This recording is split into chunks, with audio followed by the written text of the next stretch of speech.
তো আজকে আমরা যে টপিকটা নিয়ে আলোচনা করব সেটা হচ্ছে আমাদের ধারকত্ব চ্যাপ্টার, ক্লাস 12 চ্যাপ্টার নাম্বার 4 যেটা। তো সেখানের একটা টপিক যেটাকে বলা হয় যে সমান্তরাল পাত ধারকের জন্য ধারকত্ব। তাহলে আমরা সমান্তরাল পাত ধারকের ক্ষেত্রে ধারকত্ব কি করে বের করব সেটা এখানে দেখব। সমান্তরাল পাত ধারকের জন্য ধারকত্ব। তো সমান্তরাল পাত ধারকের জন্য ধারকত্ব বলতে গেলে আমরা এখানে যেটা দেখে থাকি মেনলি যে দুটো সমান্তরাল পাত আমরা এখানে ধরলাম, যে দুটো সমান্তরাল পাত আছে। সাপোজ এটা একটা পাত আর এটা একটা পাত। পাত মানে তার একটা বেধ থাকবে বা একটা থিকনেস থাকবে। তো এই সমান্তরাল পাত, দুটো সমান্তরাল পাতেরই একটা নাম দিলাম এ, একটা নাম দিলাম বি। তো এই যে সমান্তরাল পাতটা রয়েছে উভয়েরই ক্ষেত্রফল আমরা ধরলাম কত, আলফা। যে দুটি পাতের ক্ষেত্রফল কত করে ধরা গেল, দুটি পাতের ক্ষেত্রফল ইকুয়ালস টু আলফা। আর এই এ আর বি যে পাতটা রয়েছে তাদের মধ্যবর্তী দূরত্ব আমরা ধরলাম কত, ডি। ডি দূরত্বে দুটো পাত অবস্থিত, এটা আমরা ধরলাম। আর এখানে যেটা আমাদের আমরা সাপোজ প্রথম যে পাতটা রয়েছে সেটা যদি ধনাত্মক আধানে আহিত করা হয়, যে এই যে পাতটা সেটা আমাদের প্লাস কিউ আধানে আহিত, আর এই পাতটা তাহলে কি হবে, মাইনাস কিউ আধানে আহিত হবে। তাহলে আমরা বলতে পারি যে প্লাস থেকে মাইনাসের দিকে একটা কি পাওয়া যাবে, যে যেহেতু এটা প্রথমটা পজিটিভ বা ধনাত্মক আধানে আহিত আর এটা ঋণাত্মক আধানে আহিত, তাহলে পজিটিভ থেকে নেগেটিভ এই ডাইরেকশনে একটা কি পাওয়া যাবে, একটা সুষম তড়িৎ ক্ষেত্র পাওয়া যাবে এদের মাঝখানে, মধ্যবর্তী স্থানে একটা সুষম তড়িৎ ক্ষেত্র পাওয়া যাবে। আর এই সাইড গুলোতে যেটা হবে সেটা আমরা বলতে পারি এক ধরনের অসম তড়িৎ ক্ষেত্র। তো আমরা জেনারেলি এটাকে অসম পার্টটাকে যদি উপেক্ষা করি, আমরা ধরে নিচ্ছি এটা একটা সুষম তড়িৎ ক্ষেত্র এবং সেটা কোন দিক থেকে কোন দিকে আসছে, প্লাস থেকে মাইনাসের দিকে আসছে। যে প্লাস মানে যেটা ধনাত্মক আধান ছিল সেখান থেকে ঋণাত্মক আধানের দিকে একটা তড়িৎ ক্ষেত্র পাওয়া যাচ্ছে, এটা আমরা এখানে দেখলাম। তাহলে এই প্লেটটার ক্ষেত্রে যদি আমরা ধরে নিই যে তলমাত্রিক ঘনত্ব হচ্ছে প্লাস সিগমা, আর এই প্লেটটার জন্য একটা তলমাত্রিক ঘনত্ব যদি আমরা মাইনাস সিগমা ধরে নিই, তাহলে আমরা তলমাত্রিক ঘনত্বের সাথে আধানের একটা রিলেশন জানি, যেটা আমরা ফার্স্ট চ্যাপ্টারেও পড়েছি, সেকেন্ড চ্যাপ্টারেও পড়েছি, যে তলমাত্রিক ঘনত্ব সিগমা ইকুয়াল টু কি হয়, আধান বাই ক্ষেত্রফল। তাহলে আমরা এখান থেকে বলতে পারি সিগমা ইকুয়াল টু কত, কিউ বাই এরিয়া, বা আমরা এখান থেকে বলতে পারি Q equals to sigma into, আমরা ক্ষেত্রফলটাকে আলফা ধরেছি, তাহলে সিগমা ইনটু আলফা। এটা একটা রিলেশন যেটা আমাদের কোনো না কোনো ভাবে হেল্প করবে। তো আমরা এই সমান্তরাল পাত ধারকের জন্য ধারকত্ব নির্ণয় করতে যাচ্ছি। আর এই যে বি প্লেটটা রয়েছে সেটাকে আমরা ভূ সংলগ্ন করলাম বা আর্থিং করে দিলাম।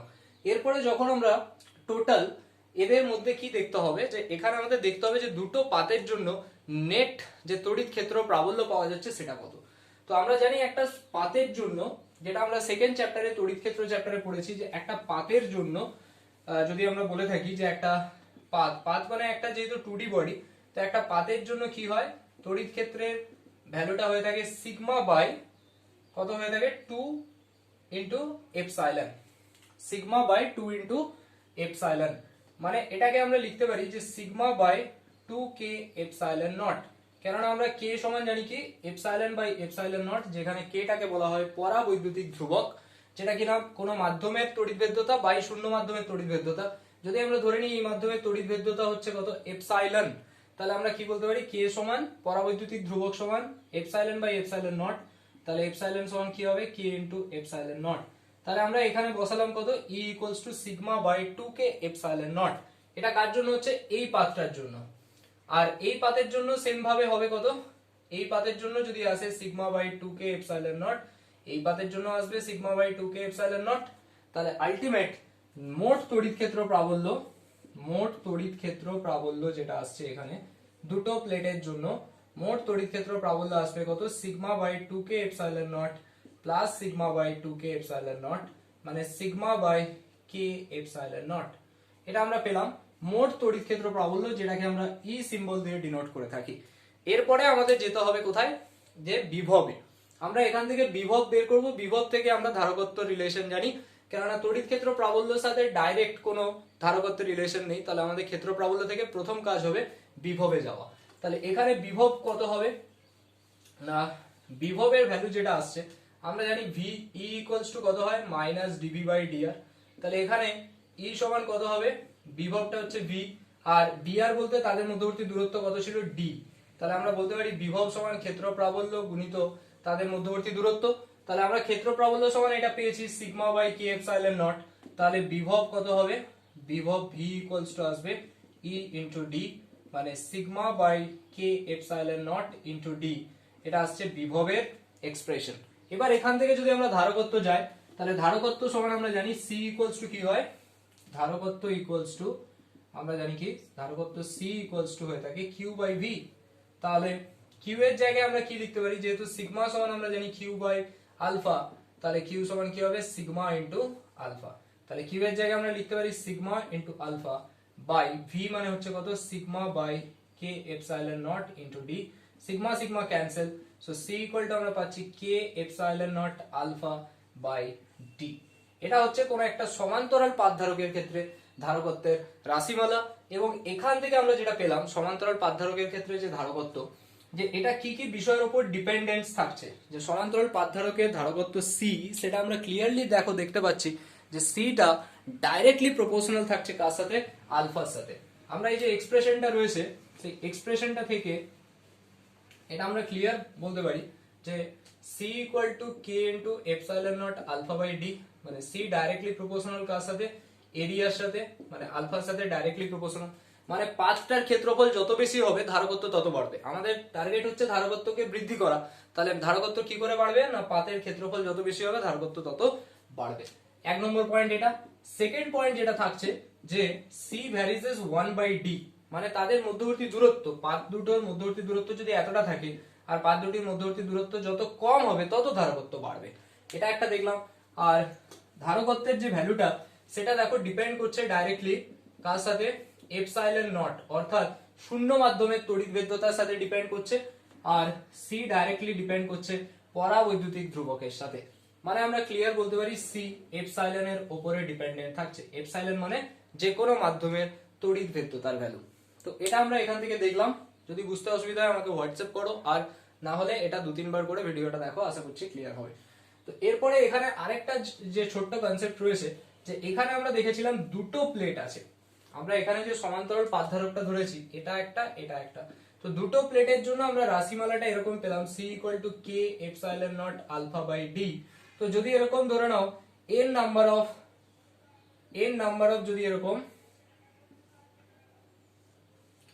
যদি n নাম্বার অফ, এখানে ধরে নাও n নাম্বার অফ প্লেট রয়েছে, কতগুলো পাত রয়েছে, n সংখ্যক যদি পাত থাকে তাহলে আমাদের ফর্মুলা কি হবে, n-1 k epsilon naught alpha by D. এটা হচ্ছে মোট ধারকত্বের রাশিমালা যদি n সংখ্যক পাত থাকে। যদি 5টা পাত থাকে তাহলে আমরা কি হবে, c equals to 4 k epsilon naught alpha by D. তো এটা হয়ে যাচ্ছে এখানের কনসেপ্ট। তো এটা হলো আমাদের সমান্তরাল পাত ধারকের ধারকত্ব, এটা সম্পর্কে আমরা দেখলাম। এরপরে আমরা এখানে দেখবো যে যদি দুটো থাকে, মানে এখানে যেমন সমান্তরাল পাত ধারক, এরপরে যে পয়েন্টসটা রয়েছে মিশ্র পরাবৈদ্যুতিক ধ্রুবক যুক্ত সমান্তরাল পাত ধারকের জন্য ধারকত্ব। যদি এখানে দুরকম থাকে, যে মিশ্র পরাবৈদ্যুতিক ধ্রুবক যুক্ত, পয়েন্টসটা হচ্ছে এরকম যে মিশ্র পরাবৈদ্যুতিক ধ্রুবক যুক্ত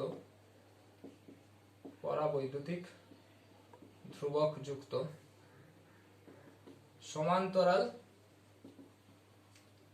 পাত ধারকের ধারকত্ব,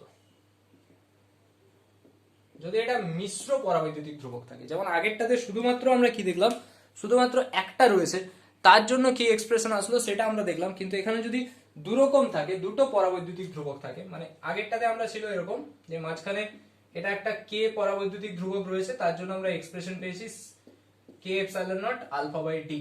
তো যদি এটার মাঝখানটা বাতাস থাকে, এই মাঝখানটা যদি বায়ু থাকে, বায়ু মানে কি হয়, পরাবৈদ্যুতিক ধ্রুবকের ভ্যালুটা কত হয়, কে ইকুয়ালস টু 1, তাহলে বাতাসের জন্য সি ইকুয়ালস টু কত হবে, শুধু epsilon naught alpha by D, কেননা বাতাসের জন্য কে ইকুয়ালস টু কত হয়, 1 হয়।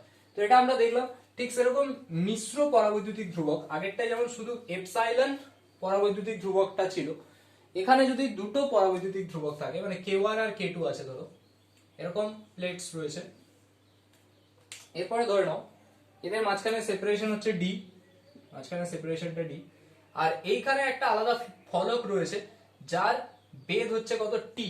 তাহলে আমরা বলতে পারি এই জায়গাটুকুর বেধ কত, পুরোটা যদি ডি হয় তাহলে এই জায়গাটুকুর বেদ কত হবে ডি মাইনাস টি। আগের মতোই জাস্ট ধরে নাও এটা একটা প্লেট যেটা কিনা ধনাত্মক আধানে আহিত, আর এটা একটা প্লেট যেটা কিনা ঋণাত্মক আধানে আহিত। তাহলে এটা হচ্ছে প্লাস কিউ, এটা হচ্ছে মাইনাস কিউ। এখানে থাকবে প্লাস সিগমা তলমাত্রিক ঘনত্ব, এখানে থাকবে মাইনাস সিগমা তলমাত্রিক ঘনত্ব। তো এই যে জায়গাটা রয়েছে এই উপরের স্পেসটাতে একটা পরাবৈদ্যুতিক ধ্রুবক বসানো হলো, যার একটা পরাবৈদ্যুতিক মানে স্যাম্পল বসালাম যার পরাবৈদ্যুতিক ধ্রুবক হচ্ছে k1, আর এখানে একটা পরাবৈদ্যুতিক যুক্ত স্যাম্পল বসালাম যার পরাবৈদ্যুতিক ধ্রুবক হচ্ছে k2। এরকম আমরা ধরলাম যে এর জন্য তড়িৎ ভেদ্যতা ধরলাম ε1 আর এটার জন্য তড়িৎ ভেদ্যতা ধরলাম ε2।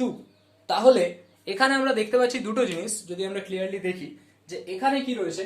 এর জন্য আমরা তলমাত্রিক ঘনত্ব সিগমা সমান তো জানি কিউ বাই আলফা, পাতটা এই পাতেরও ক্ষেত্রফল আলফা ধরলাম, এই পাতেরও ক্ষেত্রফল আলফা ধরলাম, মানে যা ছিল তাই প্রথমটার মতোই। এটাও সমান্তরাল পাত ধারক, কিন্তু এখানে দুটো রয়েছে।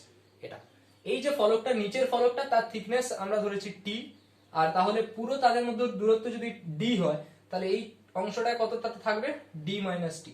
তাহলে আমরা বলতে পারি এখানে দুটো ফলক রয়েছে, একটা ফলক যার বেদ হচ্ছে টি এবং সেখানে ε2 তড়িৎ ভেদ্যতা যুক্ত একটি ম্যাটেরিয়াল রয়েছে, আর ওপরটাতে যেটা রয়েছে ওটা একটা ফলক যার বেদ হচ্ছে ডি মাইনাস টি এবং যেখানে ε1 তড়িৎ ভেদ্যতা যুক্ত একটা ফলক রয়েছে। তো এই দুটো পয়েন্টস আমরা দেখলাম যে এখানে একটা ε1 তড়িৎ ভেদ্যতার ফলক রয়েছে বা k1 পরাবৈদ্যুতিক ধ্রুবক যুক্ত ফলক রয়েছে, কতটা জায়গা জুড়ে রয়েছে ডি মাইনাস টি। আর এখানটায় দেখছি কি ε2 তড়িৎ ভেদ্যতা যুক্ত বা k2 পরাবৈদ্যুতিক ধ্রুবক যুক্ত একটা ফলক রয়েছে, কতটা জায়গা জুড়ে রয়েছে টি জায়গা জুড়ে রয়েছে। এটা আমরা এখান থেকে পেলাম। তাহলে আমরা দেখো এখানে ডাইরেক্ট বলতে পারি যে এই পোরশনটার জন্য আমরা E1 ইলেকট্রিক ফিল্ড যেটা আসছে সেই E1 কে আমরা কি বলতে পারি, E1 মানে কি হয় সিগমা বাই এপসাইলন 1 হয়ে থাকে। তাহলে E1 টাকে আমরা এভাবে লিখতে পারি sigma by K epsilon naught. সবকে যদি ইন টার্মস অফ কে এর টার্মে যদি প্রকাশ করতে যায় তাহলে এটা কি হবে k1 এপসাইলন নট, কারণ এর তড়িৎভেদ্য এর পরাবৈদ্যুতিক ধ্রুবক কত ছিল k1। ঠিক সেরকম পরেরটার জন্য আমরা লিখতে পারি E2 সমান কত সিগমা বাই এপসাইলন 2, মানে E2 টা কত হবে sigma by k2 epsilon not. যেমন E1 টা রয়েছে sigma by k1 epsilon not, তেমনি E2 টা কি হবে sigma by k2 epsilon naught. তাহলে আমরা এখান থেকে আর কি বলতে পারি, দেখো যে এখানে যে বিভবটা আমরা মেজার করব, তো সেই বিভবটা কি থাকবে, আগেরটাই যেমন বিভব সমান তড়িৎ ক্ষেত্র প্রাবল্য গুণিত থিকনেস ছিল, কিন্তু এখানে E1 টা কাজ করছে কতটা জায়গা জুড়ে এতটা জায়গা জুড়ে। তাহলে বিভব সমান আমরা লিখতে পারি E1 ইনটু ডি মাইনাস টি, আর E2 টা কাজ করছে কতটা জায়গা জুড়ে এই টি জায়গা জুড়ে, তাহলে E2 ইনটু টি। ব্যাস, এটা হয়ে গেল বিভবের রাশিমালা। তাহলে আমরা এখান থেকে বিভবটা যদি ফাইন্ড আউট করতে পারি তাহলে জিনিসটা কিরকম থাকছে, যে এখান থেকে আমরা বিভব সমান ভি সমান পেয়ে যাচ্ছি E1 এর ভ্যালু কত sigma by k1 epsilon naught into d minus t plus E2 এর ভ্যালু হচ্ছে sigma by k2 epsilon naught into t. তাহলে আমরা এখান থেকে একটা কাজ করতে পারি, এখান থেকে সিগমা বাই এপসাইলন নট কে কমন নিতে পারি, তাহলে কি আসবে d minus t by k1 plus t by k2। এটা হয়ে গেল আমাদের বিভবের রাশিমালা। এবার বিভব যদি আমরা পেয়ে যাই, বিভব থেকে আমাদের ধারকত্ব কি জানি আমরা, ধারকত্ব C সমান যেটা জানা আছে আমাদের, যে ধারকত্ব C ইকুয়ালস টু হচ্ছে যে ধারকত্ব C ইকুয়ালস টু আমাদের Q বাই V। তো কিউব মানে আমরা কি জানি সিগমা ইকুয়াল টু হচ্ছে Q বাই আলফা, তাহলে Q এর জায়গায় আমরা বসাতে পারি সিগমা ইনটু আলফা, তাহলে Q ইকুয়ালস টু হয়ে যাচ্ছে সিগমা ইনটু আলফা। তাহলে sigma into alpha by V এর জায়গায় পুরো ভ্যালুটা বসবে এটা d minus t by k1 plus t by k2। Sigma sigma দেখো কেটে যাচ্ছে, এপসাইলন নট উপরে চলে আসবে, তাহলে কি আসছে এপসাইলন নট a বলতে এখানে আলফা মানে ক্ষেত্রফলটা, তাহলে epsilon naught alpha by d minus t k1 plus t by k2। তাহলে আমরা এখান থেকে ধারকত্বের একটা রাশিমালা পেলাম। যদি মিশ্র পরাবৈদ্যুতিক ধ্রুবক যুক্ত দুটো ফলক নেওয়া হয় তাহলে সমান্তরাল পাত ধারকের ক্ষেত্রে ধারকত্ব যেটা পেলাম C equal to epsilon naught alpha by d minus t by k1 plus t by k2। এটা একটা রাশিমালা আমরা পেলাম। এখন এখানে একটা ইন্টারেস্টিং জিনিস রয়েছে, যে যদি আমরা ধরে নিই যে উপরের যে পোরশনটা ছিল মানে k1 যেটা রয়েছে এই জায়গাটাতে যদি এয়ার থাকে, এই জায়গাটায় যদি বাতাস থাকে, বাতাস মানে পরাবৈদ্যুতিক ধ্রুবকের ভ্যালু কত 1, আর এই জায়গাটায় এমন একটা ধ্রুবক নিলাম যার ভ্যালু হচ্ছে k। তাহলে আমরা এখানে যদি এটার ভ্যালুটা বসিয়ে দিই তাহলে কি আসবে d - t by 1 plus t by k, মানে এটা আসবে epsilon naught alpha d - t plus t by k। তো এখান থেকে আমরা পরাবৈদ্যুতিক ধ্রুবক মিশ্র কেসের ক্ষেত্রে, মানে যদি দুটো পরাবৈদ্যুতিক ধ্রুবক ইউজ করা হয় তাহলে সমান্তরাল পাত ধারকের ধারকত্বের রাশিমালা হয়ে যাচ্ছে এটা। এখন দেখো নিচের এই যে টার্মটা রয়েছে এটার মানটা বেশি হবে না কম হবে, যদি আমরা বলি যে নিচের এই যে মানটা রয়েছে মানে t - t by k, তাহলে এটা তো অলওয়েজ একটা ধনাত্মক রাশি, তার মানে কি হবে আলটিমেট কি হবে ভ্যালুটা কিন্তু বাড়তে থাকবে। তাহলে আমরা বলতে পারি পরাবৈদ্যুতিক ধ্রুবকের মান এক্ষেত্রে কি হবে বাড়বে। তাহলে মিশ্র পরাবৈদ্যুতিক ধ্রুবক যুক্ত সমান্তরাল পাত ধারক নেওয়ার সুবিধাটা কি, এখানে আলটিমেট যে ধারকত্বের মান রয়েছে সেটা অনেকটা বৃদ্ধি পায়। ঠিক এটা হচ্ছে লজিক। তো এখান থেকে আমরা এই জিনিসটা পেলাম। আর একটা টপিক এখান থেকে রয়েছে, আরো অনেক কিছু আছে কিন্তু সেই জায়গাগুলো আমাদের পড়ার দরকার নেই, যেমন ভ্যান্ডি গ্রাফ জেনারেটর রয়েছে ওটা এখান থেকে পড়ার দরকার নেই বোর্ডের রেসপেক্টে। আর কিছু রয়েছে তোমাদের শেষের দিকে যে কাগজ ধারকত্ব থেকে শুরু করে অভ্র ফলক বসানো হলে কি হবে ওই জায়গাগুলো জাস্ট একটু রিড করবে। আর তোমাদের ধারকের সমবায়টা আমি ক্লাসে পড়িয়ে দিয়েছিলাম, শ্রেণী সমবায় সমান্তরাল সমবায়, তো এই জায়গাটাও আমার পড়ানো হয়ে গেছে। তাহলে এখানে আরেকটা টপিক বেঁচে আছে, সেটা হচ্ছে যে শক্তি ঘনত্ব, শক্তি ঘনত্বের রাশিমালা। শক্তি ঘনত্ব জিনিসটা কি যদি বলা হয় যে শক্তি ঘনত্ব, যেমন ঘনত্ব বলতে আমরা বুঝে থাকি কি ভর বাই আয়তন, তেমনি যেটা আমরা শক্তি ঘনত্ব বলে থাকি, শক্তি ঘনত্ব মানে হচ্ছে কি ধারকের মধ্যে সঞ্চিত শক্তি বাই আয়তন। ঘনত্ব যেমন হয় ভর বাই আয়তন, তেমনি শক্তি ঘনত্ব মানে কি হবে শক্তি বাই আয়তন। তাহলে এখন আমরা জানি কোন ধারকের মধ্যে সঞ্চিত যে শক্তি সেই শক্তির রাশিমালা কি half Q square by C বা হাফ সিভি স্কোয়ার বা হাফ কিউভি। এটা আমরা জানি, এটা আমরা একটা ক্লাসে দেখেছিলাম, এটা ফার্স্ট ক্লাসেই ছিল এটা। তাহলে সঞ্চিত শক্তি এটা। এখন সমান্তরাল পাত ধারকের জন্য যদি আমরা শক্তি ঘনত্ব বের করতে চাই, সমান্তরাল পাত ধারক মানে ধরো এটা হচ্ছে ডি, ডি হচ্ছে তাদের মধ্যবর্তী দূরত্ব, আর প্রত্যেকটা পাতের ক্ষেত্রফল যদি আমরা এ ধরে নিই তাহলে আমরা কি বলতে পারি যে সমান্তরাল পাত ধারকের জন্য আয়তন কত হবে। আয়তন মানে আমরা কি জানি v ইকুয়াল টু ক্ষেত্রফল গুণিত দূরত্ব, মানে a ইন্টু ডি। এটা আমরা বলতে পারি এটা হচ্ছে কি সমান্তরাল পাত ধারকের আয়তন। আয়তন কত হবে টোটাল, আয়তন মানে হচ্ছে ক্ষেত্রফল ইন্টু দূরত্ব। তাহলে ক্ষেত্রফল আসছে, এদের পাতটার ক্ষেত্রফল হচ্ছে a, আর দূরত্ব যদি d হয় তাহলে আমরা v ইকুয়ালস টু ad বলতে পারি। এই ভিটা আয়তন, এই ভিটা কিন্তু বিভব, দুটো গুলিয়ে ফেলবে না, এই ভিটা বিভব, এই ভিটা হচ্ছে আয়তন। আবার আমরা কি জানি যদি এদের মাঝখানে স্পেসটা বাতাস থাকে, বায়ু থাকে, তাহলে আমরা জানি কি k ইকুয়াল টু 1, তাহলে c ইকুয়াল টু কত আসবে epsilon naught a by d, বা এটা আলফা ছিল তাহলে epsilon naught alpha by d, তাহলে এদেরও ক্ষেত্রফলটাকে আলফা ধরে নাও, তাহলে কি আসবে v equals to alpha into D, ক্ষেত্রফল আলফা ইন্টু দূরত্ব। আর আমরা বাতাসের জন্য ধারকত্ব কত হয় জানি epsilon naught alpha into D. তাহলে আমরা এই যে সঞ্চিত শক্তি half Q square by C, এখান থেকে সি এর ভ্যালুটা এখানে পুট করতে পারবো, আর আয়তনের জন্য এটা দিয়ে ভাগ করতে পারবো। তাহলে প্রথমে দেখো যে আমরা যদি শক্তিটাকে বের করি যে সঞ্চিত শক্তিটা কতটা হবে, সমান্তরাল পাত ধারকের জন্য যদি মাঝখানে বাতাস থাকে তাহলে সঞ্চিত শক্তি আমরা বলতে পারি Q square by 2c। Q equals to কত রয়েছে এখানে, কিউটাকে আমরা লিখতে পারি কি sigma equals to Q by alpha, তাহলে কিউ ইকুয়ালস টু কি আসবে সিগমা ইন্টু আলফা। তাহলে এটা আসছে কত sigma square alpha square by 2c।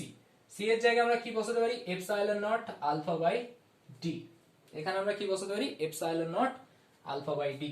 তাহলে সঞ্চিত শক্তিটাকে যদি আমরা ইউ সিম্বল দিয়ে ডিনোট করি তাহলে আমরা পেলাম ইউ ইকুয়ালস টু হাফ, ডিটা উপরে চলে যাবে, sigma square alpha square d by epsilon naught alpha.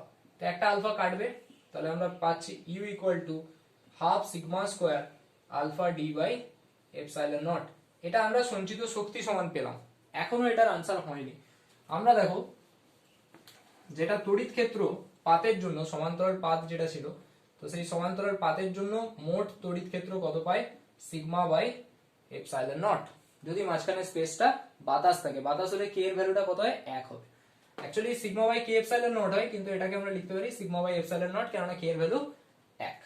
তাহলে আমরা এখান থেকে পাচ্ছি ই সমান সিগমা বাই এপসাইলন নট, তাহলে সিগমা কত হবে, ই ইনটু এপসাইলন নট। তাহলে এখানে যদি আমরা পুট করি ভ্যালুটা, তাহলে কি আসবে, U equals to half E square epsilon naught square alpha d by epsilon naught. তাহলে দেখো একটা এপসাইলন নট কাটছে, তাহলে আমরা সঞ্চিত শক্তি ইকুয়ালস টু পেলাম half E square epsilon naught alpha d. এটা হচ্ছে সঞ্চিত শক্তি। আমাকে কি বের করতে হবে, শক্তি ঘনত্ব। তাহলে শক্তির সাথে যদি আমরা আয়তনকে ভাগ করে দিই, আয়তন বলতে এখানে আমরা যেটা বুঝে থাকি যে যদি আমরা সঞ্চিত শক্তি ঘনত্বটাকে W সিম্বল দিয়ে ডিনোট করি, তাহলে কি হবে, শক্তি বাই আয়তন, আয়তন মানে আলফা ইনটু ডি, আয়তন মানে কি হবে, আলফা ইনটু ডি। তাহলে শক্তিটা আমরা কত পেয়েছি, half epsilon naught E square alpha d by alpha d, alpha d কাটবে, তাহলে আমরা সঞ্চিত শক্তি ঘনত্ব পেয়ে যাচ্ছি half epsilon naught E square. তাহলে এটা আমরা বলতে পারি কোন একটা সমান্তরাল পাত ধারকের জন্য সঞ্চিত শক্তির রাশিমালা, যেটা আমরা এখান থেকে পেলাম। তো মোটামুটি ভাবে ধারক ধারকত্ব চ্যাপ্টার শেষ, আর যে বাকি টপিক গুলো রয়েছে সেগুলো অলমোস্ট পড়ানো হয়েছে, আর শেষের দিকে অভ্র ধারক, পাত ধারক, এই সমস্ত কিছু পয়েন্টস আছে। তো সেগুলো তোমরা নিজেরা একটু চেষ্টা করবে রিডিং করার, ওগুলো এক্সাম পারপাসের জন্য ইম্পর্টেন্ট নয়। আর ভ্যান্ডিগ্রাফ জেনারেটর ওটা ক্রস থাকে এখন আপাতত। তো এই হচ্ছে পয়েন্টস। তো পরের ক্লাসে আমরা শুধুমাত্র নিউমেরিক্যাল করবো এই চ্যাপ্টার থেকে। আর আমি দুটো কোশ্চেন দিচ্ছি, এই দুটো কোশ্চেন তোমরা বাড়িতে সলভ করার চেষ্টা করবে। যে ফার্স্ট কোশ্চেন এরকম রয়েছে, কোশ্চেন নাম্বার 1, এটা একটা পি প্লেট আর এইখানে একটা কিউ প্লেট আছে এরকম ভাবে। তাহলে বলা হচ্ছে পি আর কিউ এর মধ্যে তুল্য ধারকত্ব কত, এদের মধ্যবর্তী দূরত্ব ডি, এখানেও দূরত্ব ডি, এখানেও দূরত্ব ডি। এগুলো হচ্ছে কি সমান্তরাল পাত ধারক, এরা সবাই হচ্ছে কি সমান্তরাল পাত ধারক। তোমাকে বের করতে হবে কি পি ও কিউ এর মধ্যে তুল্য ধারকত্ব কত। অপশন হচ্ছে epsilon naught alpha by d, মাঝখানে স্পেস গুলো সবই হচ্ছে এ আর, ধরে নাও মাঝখানে স্পেস গুলো সব হচ্ছে এ আর, এ আর মানে কে এর ভ্যালু কত হবে, 1। সবার জন্য ক্ষেত্রফল আলফা, সবার জন্য ক্ষেত্রফল কত, আলফা, আর তাদের সবার দূরত্ব হচ্ছে ডি। তাহলে এ পি আর কিউ পয়েন্টের মধ্যে তুল্য ধারকত্ব কত হবে, epsilon naught alpha by d, 2 epsilon naught alpha by d, 3 epsilon naught alpha by d, না আনসার হচ্ছে 0। এই চারটের মধ্যে কোনটা হবে এটা দেখবে, এটা বাড়িতে ট্রাই করবে, না হলে আমাকে হোয়াটসঅ্যাপ করবে। কোশ্চেন নাম্বার 2 যেটা রয়েছে একই রকম, এখানে এটা পি রয়েছে আর কিউ প্লেটটা এর ভেতরে থাকছে, এখানে কিউ প্লেটটা কোথায় থাকছে, ভেতরে থাকছে। একই রকম এখানেও ডিসটেন্স ডি ডি, এরা সবাই সমান্তরাল পাত ধারক, এর প্রত্যেকের ক্ষেত্রফল হচ্ছে আলফা করে। তো এর জন্য অপশনস গুলো এগুলো সেম, তাহলে কোনটা রাইট আনসার হবে। তো এই দুটো কোশ্চেন তোমরা সলভ করে আমাকে, আর এখানেও স্পেসটা কি রয়েছে, বায়ু রয়েছে, মানে কে ইকুয়ালস টু 1। তো এটা ছিল আজকের ক্লাস, আমাদের মোটামুটি ভাবে ধারক ধারকত্ব চ্যাপ্টার শেষ। আমরা নেক্সট ক্লাসে আমরা এই চ্যাপ্টার রিলেটেড অঙ্ক সলভ করব।